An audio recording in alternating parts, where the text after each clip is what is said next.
నమస్కారం అండి. నా పేరు డాక్టర్ పీజే కార్తిక్. నేను చిల్డ్రన్ స్పెషలిస్ట్ అనిల్ నీర్కొండ హాస్పిటల్‌లో పనిచేస్తున్నాను. ఇవాళ పిల్లల్లో అనారోగ్యకరమైన ఆహారం గురించి, వాటి వల్ల వచ్చే నష్టాల గురించి మాట్లాడుకుందాం.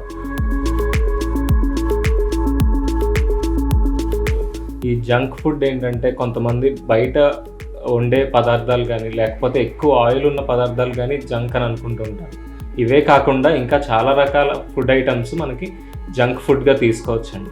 ఉదాహరణకు మనకి ప్యాకెట్స్లో దొరికే ఈ స్నాక్స్, చిప్స్ ఐటమ్స్ కానీ, లేదా బ్రేక్ఫాస్ట్ సిరియల్స్ అనబడే ఈ కార్న్ఫ్లేక్స్, ఇన్స్టెంట్ నూడిల్స్, లేదా bakery items, chocolates, cakes, breads, ఇవన్నీ కూడా ఐస్ క్రీమ్స్, ఇవన్నీ కూడా అల్ట్రా ప్రాసెస్డ్ ఫుడ్స్ అంటారు.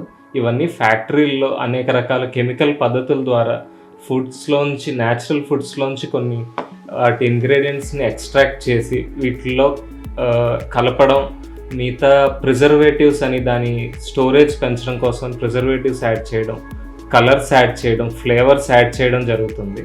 అందుకని వీటిని అల్ట్రా ప్రాసెస్డ్ ఫుడ్స్ అంటారు. ఇవి ఒక రకమైన జంక్ ఫుడ్.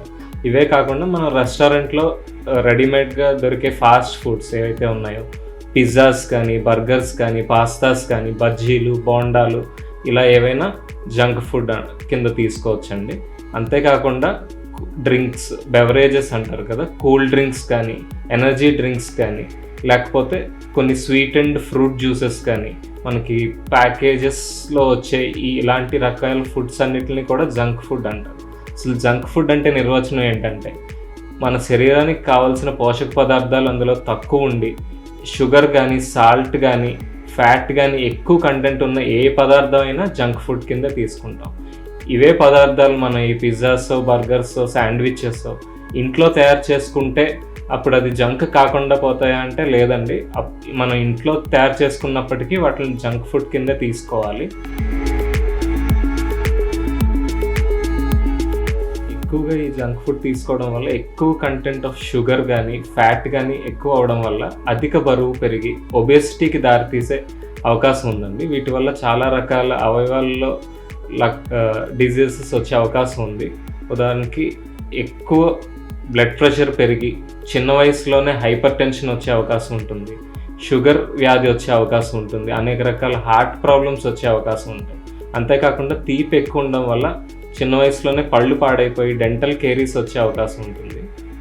అలాగే అందులో ఉండే ఈ కలరింగ్ ఏజెంట్స్, ఫ్లేవరింగ్ ఏజెంట్స్, ఇవన్నీ ఏంటంటే చాలా రకాల ఎలర్జీస్కి దారి తీయచ్చు, లేదా దీర్ఘకాలికంగా ఎక్కువ మోతాదులో తీసుకుంటే క్యాన్సర్కి కూడా కారకం అవ్వచ్చండి. ఈ కెఫినేటెడ్ ఎనర్జీ డ్రింక్స్లో ఏంటంటే కెఫీన్ అనే పదార్థం ఎక్కువ ఉంటుంది. ఇదే కెఫీన్ అనే పదార్థం మనకి టీ, కాఫీలో కూడా ఎక్కువ ఉంటుంది. ఇది ఎక్కువ కాలంగా ఎక్కువ మోతాదులో తీసుకుంటే గుండె మీద డైరెక్ట్గా పనిచేసి గుండె జబ్బులకు కూడా దారితీసే అవకాశం ఉంటుంది.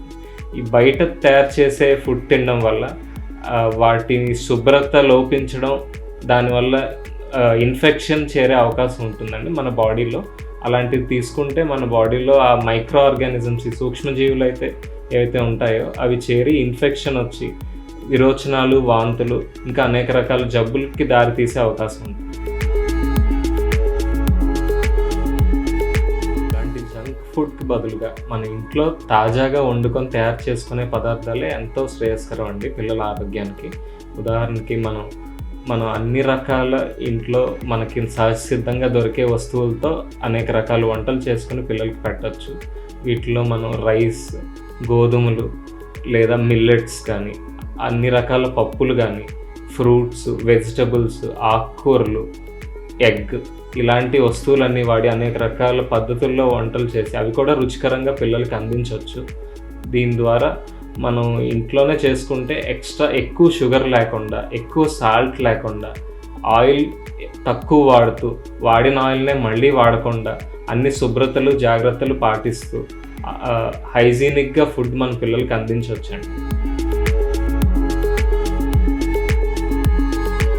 జ్యూసెస్ కంటే కూడా పండు పాళంగా ఇవ్వడం మంచిది. ఎందుకంటే అందులో పీచు పదార్థాలు ఉంటాయండి. అది ఒంటికి చాలా రకంగా మేలు చేస్తుంది.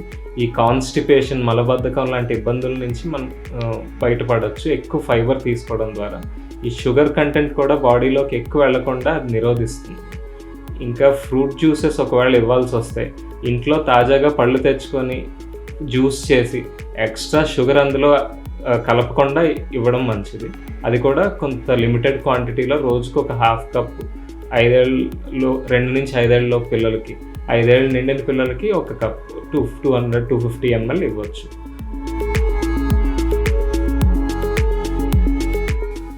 ఈ మిల్క్లో కలిపే మనకి మార్కెట్లో దొరికే ఈ పౌడర్స్ అన్నీ కూడా ఏంటంటే మనం ఇందాక చెప్పుకున్న పద్ధతుల్లోనే అల్ట్రా ప్రాసెస్డ్ ఫుడ్స్ కిందే వస్తాయి. ఫ్యాక్టరీలో ఇవన్నీ colours, preservatives, extra sweeteners, high sugars కలిపి వస్తాయి కాబట్టి ఇవి అంత సజెస్టబుల్ కాదు పాలలో కలిపి ఇవ్వడానికి. ఇది కాకుండా టీ, కాఫీ గురించి అడుగుతూ ఉంటారు. టీ, కాఫీలో మనం ఇందాక చెప్పుకున్నట్టు కెఫీన్ ఎక్కువ ఉంటుందండి. ఆ కెఫీన్ వల్ల గుండె సమస్యలు వస్తాయి. వీలైనంత వరకు ఆ టీ, కాఫీలను అవాయిడ్ చేస్తే మంచిది. మొదట మనం చిన్న వయసులోనే ఈ జంక్ ఫుడ్ ఇవ్వడం అనేది అలవాటు తప్పించాలి. ఒకవేళ ఆల్రెడీ పిల్లలు జంక్ ఫుడ్కి ఎక్కువ అలవాటు పడి రోజులో ఎక్కువ మోతాదులో తీసుకుంటూ ఉంటే మనం నెమ్మది ఒకేసారి ఇప్పుడున్న పరిస్థితుల్లో పూర్తిగా జంక్ ఫుడ్ మానడం అనేది కుదరదు. ఒక్కొక్కటిగా మనం ఆ జంక్ ఫుడ్ని తగ్గిస్తూ దాని బదులుగా ఒక హెల్తీ ఫుడ్ని పిల్లలకి అలవాటు చేయాలి. అర్థం చేసుకునే వయసులో ఉంటే పిల్లలకి ఈ జంక్ ఫుడ్ వల్ల వచ్చే నష్టాలు ఏంటి, ఎలాంటి ఫుడ్ తీసుకుంటే దానివల్ల ఆరోగ్యానికి ఏం బెనిఫిట్స్ వస్తాయనేది పిల్లలకి ఎక్స్ప్లెయిన్ చేయాలండి. ఎక్కువ కోపపడడం లేకపోతే తిట్టడం వల్ల ప్రయోజనం ఉండదు. అంతేకాకుండా మన పెద్దల్ని చూసే పిల్లలు నేర్చుకుంటూ ఉంటారు కాబట్టి మనం ఇంట్లో ఏ రకమైన ఆహారం అలవాట్లు చేసుకుంటూ ఉంటే పిల్లలు కూడా అవే చూసి నేర్చుకుంటూ ఉంటారు. మన ఇంట్లో ఎక్కువగా ఈ జంక్ ఫుడ్ ఎక్కడ దొరకకుండా, వాళ్ళకి మనం కోరుండి ఇవ్వకుండా దాని బదులు చుట్టూ ఆరోగ్యకరమైన ఆహారమే అందుబాటులో ఉంచడం అనేది ఒక మంచి పద్ధతి. ఎక్కువగా పళ్ళు, కూరగాయలు, ఆకుకూరలు, ఇలాగా మైదా బదులుగా గోధుమ పిండి లేదా చక్కెర బదులుగా బెల్లం కలపడం, ఖర్జూరం, డ్రై ఫ్రూట్స్, ఎక్కువ వీటితోనే మనం టైం కేటాయించి వాళ్ళకి రకరకాల వంటలు రుచికరంగా వాళ్ళకి చూడడానికి ఇష్టపడేలాగా తయారు చేసి ఇవ్వడం ద్వారా నెమ్మదిగా ఈ హోమ్ ఫుడ్స్ మీద ఇంట్రెస్ట్ పెరిగి ఈ జంక్ ఫుడ్ అనేది మానేస్తూ ఉంటారు. ఇంకా పిల్లల్ని మనం వండుతున్నప్పుడు కానీ వాటిని వడ్డిస్తూ మన అందరితో పాటు కలిపి కూర్చోబెట్టి తినిపించడం ద్వారా వాళ్ళకి ఆ ఫుడ్ తినే ఇంట్రెస్ట్ పెరుగుతుంది. ముఖ్యంగా పిల్లలకి ఆహారం తినిపించేటప్పుడు వాళ్ళకి మొబైల్ స్క్రీన్స్ కానీ టీవీ కానీ చూపించకుండా వాళ్ళతో ఇంటరాక్ట్ అవుతూ వాళ్ళ కబుర్లు చెప్తూ కథలు చెప్తూ తినిపించడం అనేది మంచి పద్ధతి అండి. పిల్లలకి ఇప్పుడు ఇచ్చే ఆహారమే వాళ్ళకి పెద్దయ్యాక కూడా ఇప్పుడు చేసే ఆహారపు అలవాట్లే అవి కొనసాగుతాయి. చిన్నప్పుడు ఎలాంటి ఆహారం తీసుకుంటారో వాళ్ళ తర్వాత కూడా అదే ఆహారం, అలాంటి పద్ధతిలోనే ఆహారం తీసుకోవడానికి మొగ్గు చూపిస్తారు. ఇప్పుడు చేసే ఆహారపు అలవాట్లు బట్టే వాళ్ళకి ఫ్యూచర్లో వాళ్ళ ఆరోగ్యం అనేది ఆధారపడి ఉంటుంది. అందుకనే ఇంట్లో తయారు చేసే ఆరోగ్యకరమైన వంటే వాళ్ళ ఆరోగ్యానికి ఎంతో శ్రేయస్కరం. ఈ మధ్యకాలంలో ఎవరైనా ఎక్కువ బరువు పెరిగినట్టు అనిపించినా, ఆశించినంత బరువు పెరగట్లేదు అనిపించినా, ఎలాంటి ఆహారం ఇవ్వచ్చు, ఎలాంటి ఆహారం మానేయాలి, ఇవి మానిపించడానికి ఎలాంటి జాగ్రత్తలు తీసుకోవాలి, లేకపోతే ఎలాంటి టెక్నిక్స్ ద్వారా ఈ జంక్ ఫుడ్ని అవాయిడ్ చేసి ఆరోగ్యకరమైన ఆహారం ఇవ్వాలి అని ఇంకా మరిన్ని వివరాలు తెలుసుకోవాలనుకుంటే మీ పిల్లల డాక్టర్ని మీరు సంప్రదించండి. నమస్కారం.